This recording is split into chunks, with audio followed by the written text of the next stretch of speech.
മഞ്ചേശ്വരം ശാരദാക്കടപ്പുറത്ത് കടലാക്രമണം രൂക്ഷമായി തുടരുന്നു. നിരവധി തെങ്ങുകളും കരഭാഗവും കടലെടുത്തു. പല വീടുകളും ഭീഷണിയിലായതോടെ പൊറുതിമുട്ടിയ കുടുംബങ്ങൾ മുമ്പെങ്ങുമില്ലാത്ത വിധം നിസ്സഹായതയിലാണ്. This news sponsored by Yenepoya speciality hospital, Kodialbail, Mangalore.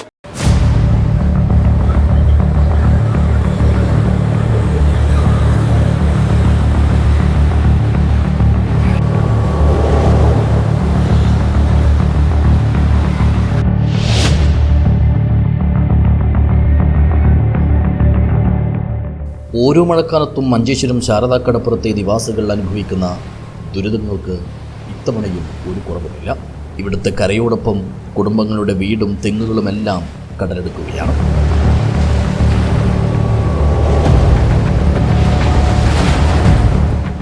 കഴിഞ്ഞ ദിവസമുണ്ടായ ശക്തമായ തിരയടിച്ചിലിൽ 20ഓളം തെങ്ങുകളാണ് കടപുഴകിയത്. മാത്രമല്ല, നിരവധി വീടുകൾ കടലാക്രമണത്തിൻ്റെ വലിയ ഭീഷണിയിലുമായി. അപ്പോൾ നമ്മളിപ്പോൾ നമ്മൾ നിന്നിട്ടുള്ള സ്ഥലം ശാരദാനഗര കടപ്പുറം മണിമുണ്ട എന്ന് പറയുന്ന സ്ഥലത്തിലാണ് ഈ 3 വീട് അപകടം വരുന്നത്. അതേപോലെ ഇപ്പോഴത്തെ അപകടമല്ല, ഒരു 2006 2 വീട് പോയിട്ടുണ്ട്. ഇതിൻ്റെ തൊട്ടടുത്ത് ഇതിൻ്റെ വടക്കേ വശമായിട്ട് ഇപ്പോൾ നമ്മൾ നിന്നിട്ടുള്ള ഈ വീടിൻ്റെ വടക്കേ വശമായിട്ട് 2 വീട് 2006 പോയ 2 വീടാണ്. അത് സുനീതി മോഹൻ കാരണവരും അതുപോലെ ഐത്തപ്പങ്കേര കമല അവരെ വീടാണ്. അതിൽ പിന്നത്തെ വീടാണ് ഇപ്പോൾ ഇത് ഗിരിയപ്പ പത്മാവത്തിൻ്റെ വീടും അതുപോലെ ഇപ്പോൾ താമസിച്ചുള്ള ശശികല എന്ന് പറയുന്നവളും.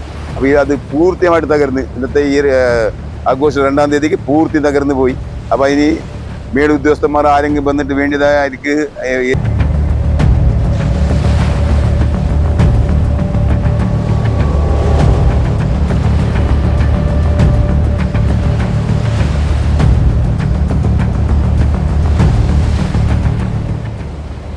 ഓരോ വർഷവും നഷ്ടങ്ങളുടെയും കഷ്ടപ്പാടുകളുടെയും ആക്കം കൂടി വരുന്നതിനാൽ അതിജീവനത്തിനായി ഇപ്പോഴും അധികാരികളോട് കേഴേണ്ട ദുരവസ്ഥയിലാണ് ഇവിടുത്തെ സാധാരണ ജനങ്ങൾ.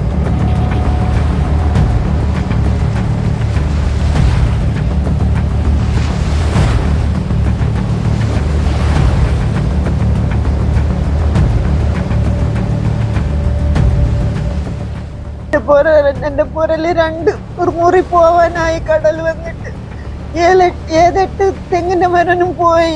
എന്തില്ലേനു ഞങ്ങക്ക് ഞങ്ങക്ക് ഇരിക്കാനേ സ്ഥലമില്ല. ഈ കടലിന്റെ ഇവിടെ ഞാനും കടല് മുന്നക്ക് വന്നോണ്ടുണ്ട്. ഞങ്ങക്ക് എന്തും ആക്കാന് കഴിയുന്നില്ല. ഞങ്ങൾ എന്ത് പണിയെടുക്കേണ്ടത് എല്ലാം പോയി. തങ്ങളുടെ ദുരിതങ്ങൾ ഇങ്ങനെ കുന്നുകൂടുമ്പോഴും അധികാരികൾ ആരും ഈ ഭാഗത്തേക്ക് തിരിഞ്ഞു നോക്കാത്തതാണ് ഇവരെ കൂടുതൽ സങ്കടപ്പെടുത്തുന്നത്.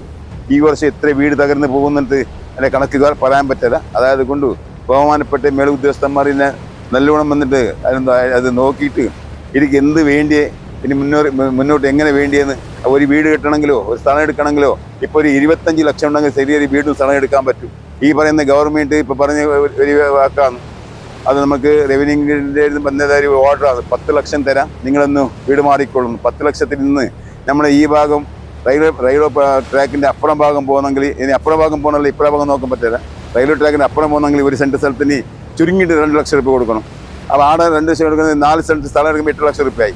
ആടെ ഒരു വീട് കെട്ടണമെങ്കിൽ 10 ലക്ഷം. അപ്പോൾ ഏതായിട്ട് ഒരു 25 ലക്ഷം രൂപ തുക അവർക്ക് നൽകിയെങ്കിൽ മാത്രമേ അവർക്ക് രക്ഷപ്പെടും. അത് മത്സ്യത്തൊഴിലാളി, ഈ തീരപ്രദേശത്തുള്ള മത്സ്യത്തൊഴിലാളികൾക്ക് മറ്റേ ചെല്ലിൽ ഏടെ പോയിട്ടും താമസിക്കാനില്ല. ഒരു കുന്നിലോ കാട്ടിലോ പോയിട്ട് താമസിക്കാൻ അവരെ പ്രവർത്തനം അവരെ ആ തൊഴിൽ നടക്കാൻ പോകുന്നില്ല. അതായത് കൊണ്ട് ബഹുമാനപ്പെട്ട മേലുദ്യോഗസ്ഥന്മാരും ബഹുമാനപ്പെട്ട MLA യും അതുപോലെ നമ്മുടെ സംസ്ഥാന ഗവൺമെൻറ്റിലുള്ളതായ ആ മുഖ്യമന്ത്രിയും അതുപോലെ കേന്ദ്രത്തെ ആ പ്രധാനമന്ത്രിയും എല്ലാവരും ഉണ്ടായിട്ട് നമ്മളെ ഈ തീരപ്രദേശത്തിനെ രക്ഷണമാക്കണം. അതല്ലാതെ തീരപ്രദേശം ഈ മത്സ്യത്തൊഴിലാളികളെ ഏത് വധിക്ക് മുന്നോട്ട് കൊണ്ടുപോയിട്ട് അവരെ രക്ഷപ്പെടുത്തണമെന്നിട്ട് അതെല്ലാം അവർക്ക് വിട്ടുകൊടുത്തതാണ്.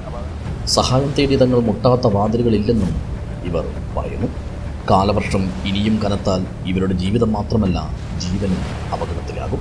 തങ്ങൾക്കുള്ളതും തങ്ങൾ ഉണ്ടാക്കിയതുമെല്ലാം കണ്ടുകൊണ്ടിരിക്കെ തന്നെ കടലെടുക്കുമ്പോൾ നിസ്സഹായതയോടെ നോക്കി നിൽക്കാനും പരിതപിക്കാനും മാത്രമേ ഇവർക്കാകുന്നുള്ളൂ. ഇങ്ങനെ എപ്പോഴും അശരണരായി കഴിയുന്ന ഇവരുടെ ജീവിതം സുരക്ഷിതമാക്കാൻ ഇനിയെങ്കിലും ഉത്തരവാദപ്പെട്ടവർ ഉണർന്നു പ്രവർത്തിക്കണമെന്നാണ് പൊതുജനാഭിപ്രായം.